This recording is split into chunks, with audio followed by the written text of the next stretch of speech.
Hi guys, how y'all doing? Yes, I'm back with another one. Yes, another book review. And this book was amazing, guys. Yes, it was an adventure. And this is I think this is my second adventure. I probably not, but this was a great book. And it's other books also, and you wanna know what it was? Here it goes. Yeah. It's The Hobbit, Lord of the Rings. Yeah. Now, this book, I'm telling you, I had this book for a while. It's actually my daughter book. It was something that they sent her for school that she had to read. And I was going through my things, actually looking for another book, and I came across this. And I remember watching the movies, and I always said to myself, well, the movies is very entertaining. I always enjoyed watching the Lord of the Rings. So I said, but The Hobbit. I said, let me see, let me read this, because I don't think I've seen this movie. So I just started reading and whatever. And let me tell you something, it was an easy read. Like, I'll breeze through this book within like 1 or 2 days, or three at the most, guys, because that's how good this book is and that's how easy it is to read. I really enjoyed it. The Hobbit, his name was Bilbo.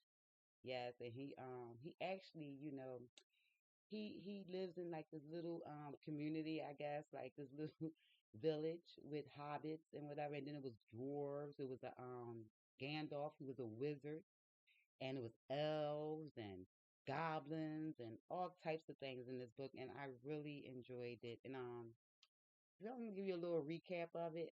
Okay, so what happened was, he was a hobbit. He was like half Tookish also, and and Gandalf came to him and was like, "Yeah, tomorrow I'm gonna come by or whatever, and I need you. If, would you like to go on an adventure?" And he wasn't really like feeling an adventure. He's like, "No, I don't really do adventures. I like to stay at home, quiet and peaceful. He was that type." So the Gandalf was like, "Yeah, I think you need an adventure. Look, I'm gonna come by tomorrow and have tea with you and talk to you about it." And he was like, "Oh, okay," but he really wasn't into it though. So, but the next day, he's getting everything prepared for tea and everything for Gandalf and ring at the door, which he thought it was him, but it wasn't. It was actually these two dwarfs standing at the door, and they was like, "Hey, how you doing?" And um, Gandalf, and they just came on in and was talking to him, and he was like, "Well, what's going on?" And then a couple of minutes later, the doorbell rang again, and two more dwarfs showed up. And he like, and they all tell him how what they eat, what they like to drink, and he like, okay, who sent you? What's going on here? He don't know what's going on, and so then doorbell rings again, and there's two more doors. Yes, and he was just like, well, what's going on? Like, did someone send y'all here? I don't understand, what's going on, but he was very kind and he just really just catered to them, gave them everything they wanted to eat and everything, and everything was great. And then the doorbell rang again, and there was two more doors. Yes, altogether it was 12 or 13. I think it was 13 dwarfs that showed up at his door, demanding food, different types of drinks, and he catered to them, not knowing what was going on, what was this all about. And he was a great sport though. He really was. And then Gandalf wound up showing up with the last dwarf with made 13, and they were just sitting back and they was talking about how they was heirs of this treasure. You know what I'm saying? Like they come from royalty actually, from another land. And somehow, they was it was a dragon that took their riches and whatever, and killed his father.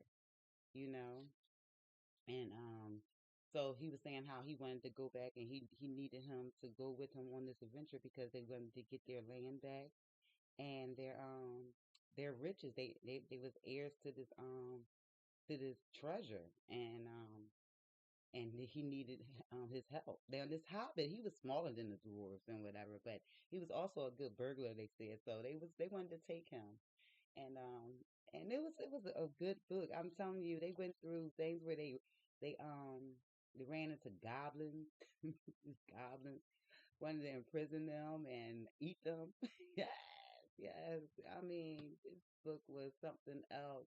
I couldn't put it down, and I was so tired. I was just like, I hate the fact that I had to go to sleep and not keep on because it was like one after another, one adventure after the other.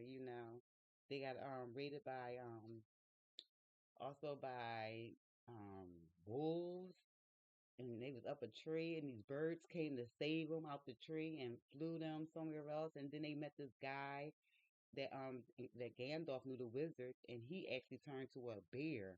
Yes, yes, he actually turned into a bear, I guess, at nighttime, and he'll go out with people like him who also turn into bears. Isn't that something? Yes, and he also helped them and whatever, and they had to tell him a story. And then he was also locked inside and with the goblins, it was also another creature inside that mountain with the goblins, and he was a Gollum. It was called a Gollum, and he um he was like, well, I'm very hungry and I'm going to eat you.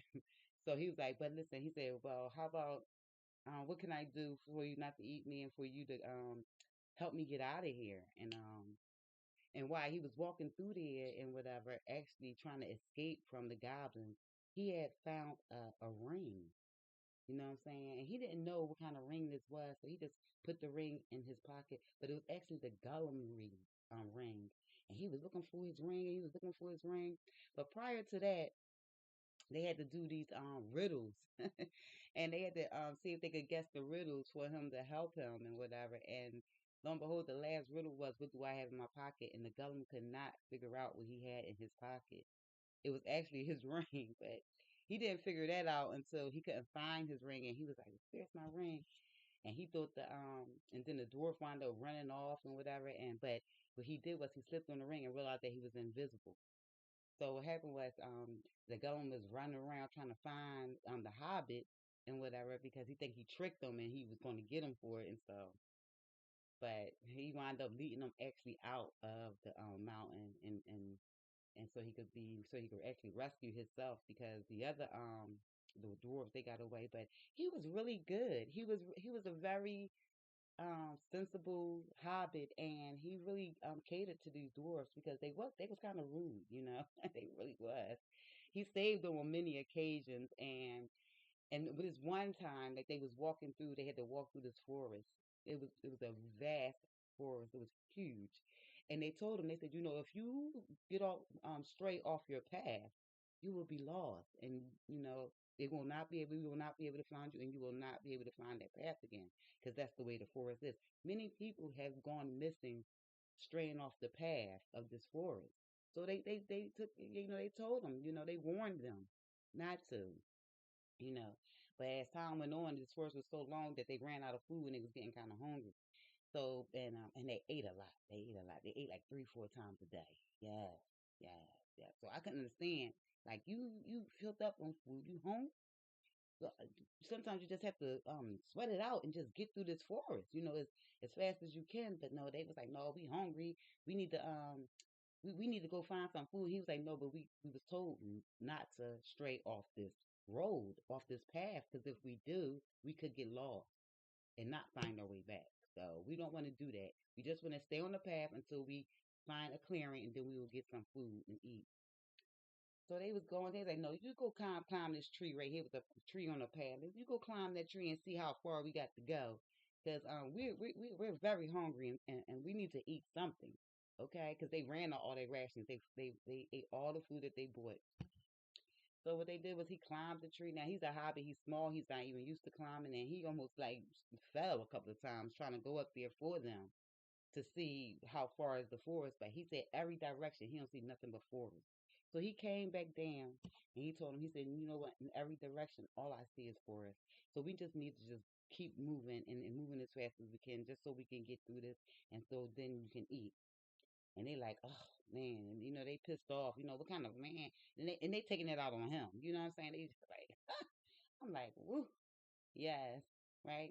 So, but they promised him some of the treasure when they get the treasure and whatever. So they going through the path and they see a light. They like, oh, look at that light over there, a little bit off the path. You think we should go over there and see maybe they have food for us? And he's like, no, no, we don't want to get lost. They said not to leave the path. or we could get lost and we won't be able to find it again. But it's right there. We could just walk it's just a couple of feet. We could just walk on over there and see if do they have any food or anything that they can spare for us. We can't go on like this. We can't go on like this. Yeah. And he like, oh my goodness, well, how about some of y'all go and some of us will stay so we can lure y'all back to the path just in case something happens. And then nobody wanted to go. Nobody like, oh no, I don't want to go, and y'all stay here. And so they all wind up leaving together. Yes, yes, child. They all wind up going over to the light and seeing these people. So when they get there, everything disappeared. The light disappeared. The people disappear, and they in the complete dark. They don't know which way is back to the path because they in complete darkness now. And they looking around like, oh my goodness, they can't even find each other. That's how dark it is. So they scrambling around, calling each other, trying to get to each other, and they find out, link back together, and they hold their hands, and they're like, "Oh, we better just try to find the path." He said, "No, what we're gonna do is we're gonna stay right here, and we're gonna wait until the daylight so we can see where we're going." And then they see another light a little bit further, deeper into the woods and whatever. And they're like, "Oh, the light again, and it's shining even brighter." And they having fun and whatever. You smell that? And I think I smell food. Come on, let's just run on over there and see. So they go back, get up again, and they run over there towards the light. And the light disappeared. All the people disappeared. I mean, you ain't take heed the first time. But yeah, and everything disappeared, and they in complete dark now. They can't find each other, and they lose some, and this and that, and they just screaming and hollering. They don't know what to do, and whatever. So they just and then wind up. So then they go again. They see another light. Yes, child, deeper than with, and you would think they would say no. Every time we get to the light, everything disappeared, the people disappear, and the light disappear. We're not falling for that again. But lo and behold, they go run to the light again and trying to get the people so they could find something to eat. And what happened? The light disappeared, all the people disappeared, and they back in the dark. And now they're even further from the path in the pitch dark, and they done lost some of their dwarves and whatever.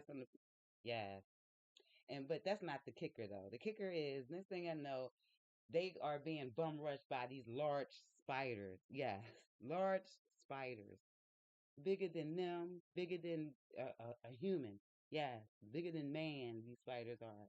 And they wind up catching them damn dwarfs, rolling them all up. You know how them spiders do in the web and have them hanging from the spider web for food. Yes, they up there. But Bilbo, the little hobbit, he gets away. He pulls out his knife. He fighting them. He stabbing them. He kills the spider. You know what I'm saying? Then he has that ring, so he puts that ring on so he could go invisible. So he's looking for them and whatever, and he sees they all wrapped up, and they sitting back talking about when they gonna roast them, how who gonna eat first, how they gonna cook them, and everything else. And he just sitting back just listening to the spiders talk about how they about to eat these 13 dwarfs.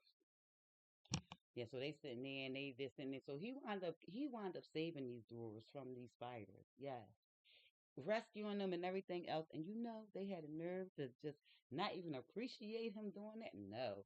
I mean, all throughout this book, he saved their lives several times, and they didn't appreciate it not one bit. And you know what? At the end, when they was gonna have to fight a dragon because the dragon was basically protecting that treasure, so they won't be able to get it. So when they get to the actual place of this dragon, fast forward, and it's a lot of stuff.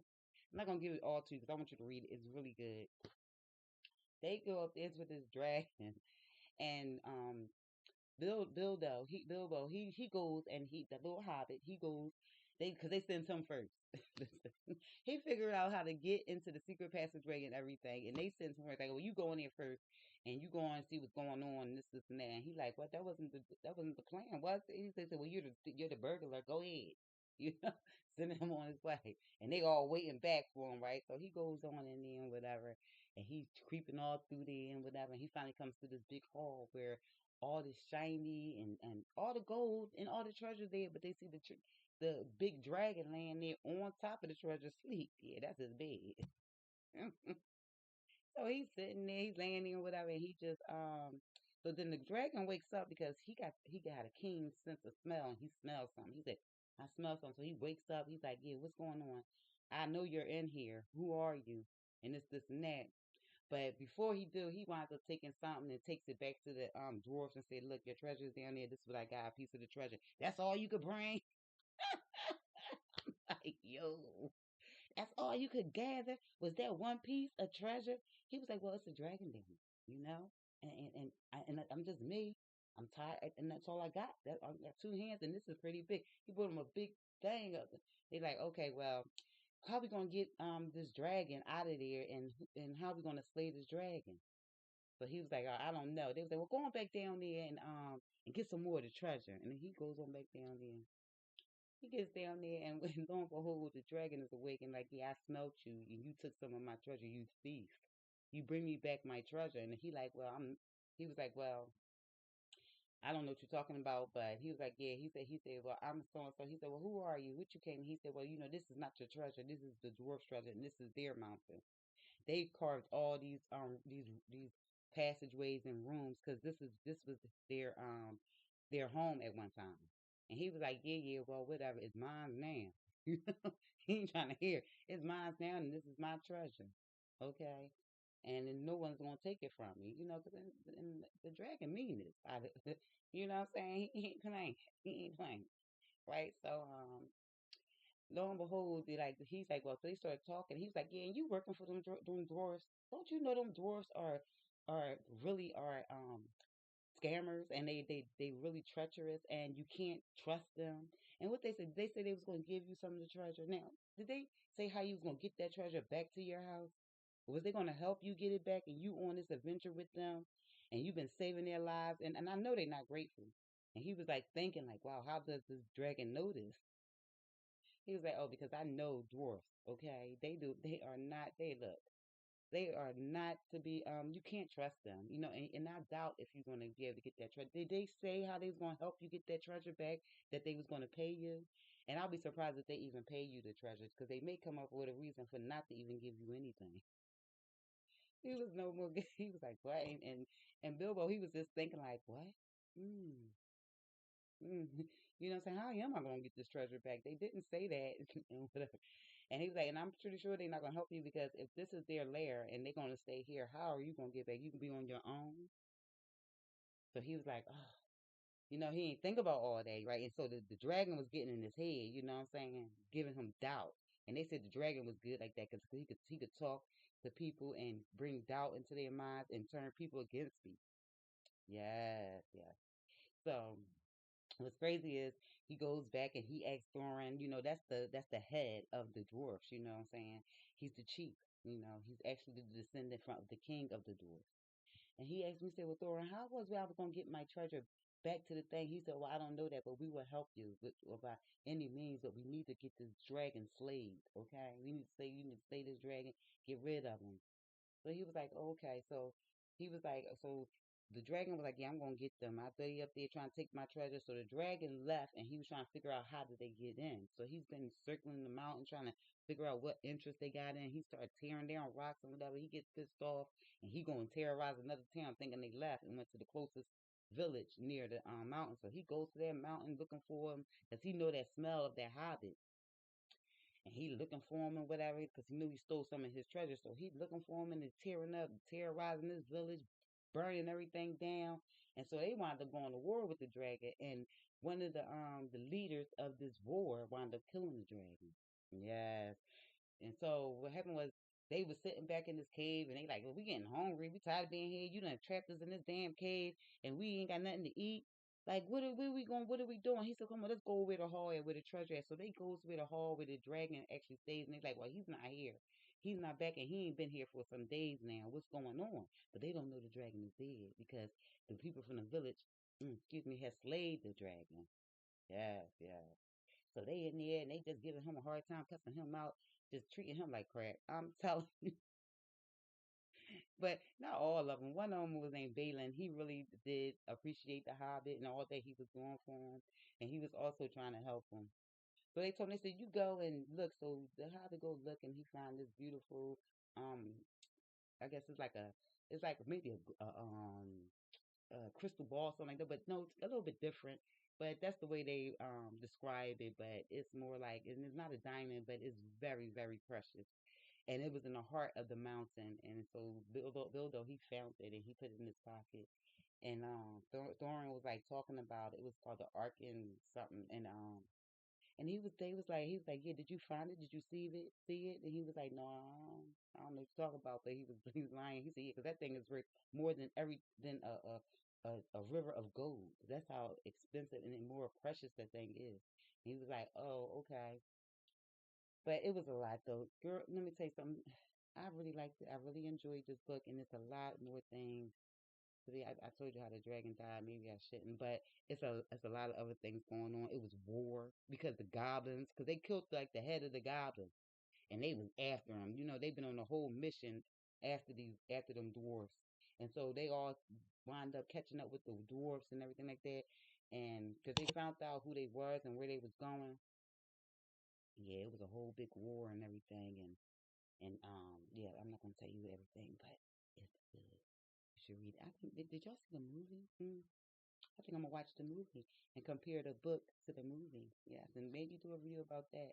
Yeah, but I really enjoyed the guys. Yes, he wound up going back. Listen, when Hobby get back home after the adventure, I mean, it took a whole year for the whole adventure because they was captive for a while, they was in prison for a while, and he had to figure out how to. They even got imprisoned by the elves, and he had helped them escape that, and they still wasn't grateful. They all like, "Wow, you couldn't figure out another way for us to escape. You want us to do this?" He was like, "Well, listen, you could go back in the cell." Because he done got the key, got them all out the cell, and told them how they was going to be able to escape. And they didn't even appreciate that. They like, what? No, no, no, we can't do that. We can't do that. He said, well, go back in the cell and let's see if the king of the elves going to ever let you go. And they was like, okay, yeah, well, we'll try it. I guess so. Like, do you want to tell them how long they been there? Right? But they was a mess, though. I mean, I don't understand why the Hobbit did. Well, he was faithful and he was loyal to them and whatever. And what's crazy is he really. Oh, and at the end, let me tell you, I got to tell y'all this. I'm sorry, but I have to tell y'all this. Yeah, and in the end, Thorin, yeah, the dwarf, he was like, "Oh, I'm not giving you nothing, none of the treasure because of what what the little hobbit did. I'm not gonna tell you what he did, but yeah, he said, I ain't giving you nothing. You ain't getting none of this treasure now. As a matter of fact, we're not friends, and I will toss you and throw you off this ledge." And it's like, oh yeah, he got real ugly once he got his treasure and found out that that dragon was dead. Yes, yes. I said, oh, he's a piece of work. But what you gonna do? Yes. Yep. So, all right, guys, that was it. And yeah, it was a really good book. And I want to thank y'all for joining me. And oh yeah, what I wanted to tell you about when the hobby got home. Sorry, one more thing, guys, just one more thing. When the hobby got home, listen, they thought he was dead. They was auctioning off all his stuff in his home and his house. I was like, "Hey, don't he own it?" And they just took it upon themselves to auction and got mad when they found out he was alive, child. Yes, I said, "Oh, yes." I said, "Oh, they's a piece of work." Some people are just a mess. Like yes, like you got upset that he was. Oh, you alive? Not. Oh, great. Oh, thanks for goodness that you survived whatever you was going through, or where you been, or nothing like that. But they was just upset that he was alive and they couldn't keep his stuff. And he said some of them did keep their stuff. They ain't care if he came back or not.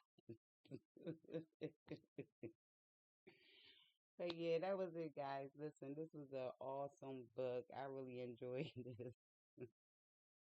It was funny, it had adventure, it was scary, and all types of things. So, if you want a good adventure book, yes, I recommend this right here.